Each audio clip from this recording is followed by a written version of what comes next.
রওশনপুর তেলকুপি এবং নিশ্চিন্তপুর গ্রাম কর্তৃক আয়োজিত সারাদিন ব্যাপী ঘোড়া দৌড় মেলা দিন শেষে এই সাংস্কৃতিক সন্ধ্যা উপস্থিত দর্শকবৃন্দ, মা ও বোনেরা, সকলকে এই মেলার পক্ষ থেকে শুভেচ্ছা। ভালো আছেন আপনারা? ইতিমধ্যে শুনেছেন আমার নাম মোহাম্মদ শরীফুল হাসান ফারুক। আমার বাড়ি বড়াইগ্রাম উপজেলা, বড়াইগ্রাম ইউনিয়ন। আমার গ্রামের নাম তারানগর। আমি পড়াশোনা করেছি ঢাকা বিশ্ববিদ্যালয়।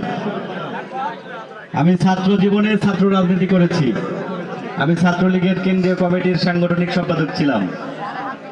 আপনাদের এই এলাকার সন্তান আমি। নাটোর জেলার ইতিহাসে ছাত্রলীগের কেন্দ্রীয় কমিটিতে আমার পদটাই সবচেয়ে বড় পদ। আপনাদের এই অঞ্চলের সন্তান হিসাবে আমি সেই পদটি নিয়ে এসেছি। আমি আরো দূরে এগিয়ে যেতে চাই।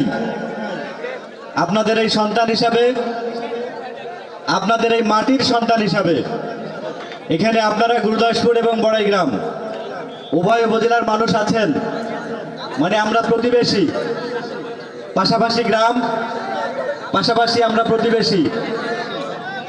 আমি এই অঞ্চলের মানুষের জন্য আমি পড়াশোনা জীবন শেষ করে আমি চাকরিতে যাই নাই। আমি এই মাটি এবং মানুষের সাথে মিশে থাকার জন্য আমি ঢাকা থেকে এলাকায় এসেছি। আমি আপনাদের দোয়া চাই, আমি আপনাদের পাশে চাই। আমি আগামী উপজেলা পরিষদ নির্বাচন, বড়াইগ্রাম উপজেলা পরিষদ নির্বাচনে চেয়ারম্যান প্রার্থী হয়েছি। আমি চেয়ারম্যান হওয়ার জন্য প্রার্থী হই নাই, আমি প্রার্থী হয়েছি আমি আপনাদের পাশে থাকার জন্য, এই অঞ্চলের মানুষের পাশে থাকার জন্য আমি প্রার্থী হয়েছি। এই অঞ্চল অবহেলিত অঞ্চল, আপনারা জানেন। এই অবহেলিত অঞ্চল, এই অবহেলিত অঞ্চলের মানুষের পাশে থাকার জন্য আপনাদের সন্তান হিসাবে আমি উপজেলা চেয়ারম্যান প্রার্থী হয়েছি। আমি আপনাদের কাছে ভোট চাই, আমি আপনাদের পাশে চাই, যাতে করে আপনাদের এই এলাকার মানুষের এই মাটির উন্নয়ন করতে পারি। পরিশেষে আরেকটি কথা বলি, আপনারা যদি আমাকে চেয়ারম্যান বানান, আপনাদের এরকম সাংস্কৃতিক অনুষ্ঠান প্রায় আপনারা পাবেন, মাঝে মাঝেই পাবেন, কারণ আমি আপনাদের সন্তান। আপনাদের যেটা ভালো লাগে আমি সেটাই করব। আপনারা যেটা চাইবেন সবাই মিলে আমি সেটার পক্ষেই থাকব। তো সেই জন্য আমি বলবো, আপনারা আগামী উপজেলা নির্বাচনে আমাকে পাশে থাকবেন, আমাকে ভোট দিয়ে আমাকে চেয়ারম্যান বানাবেন।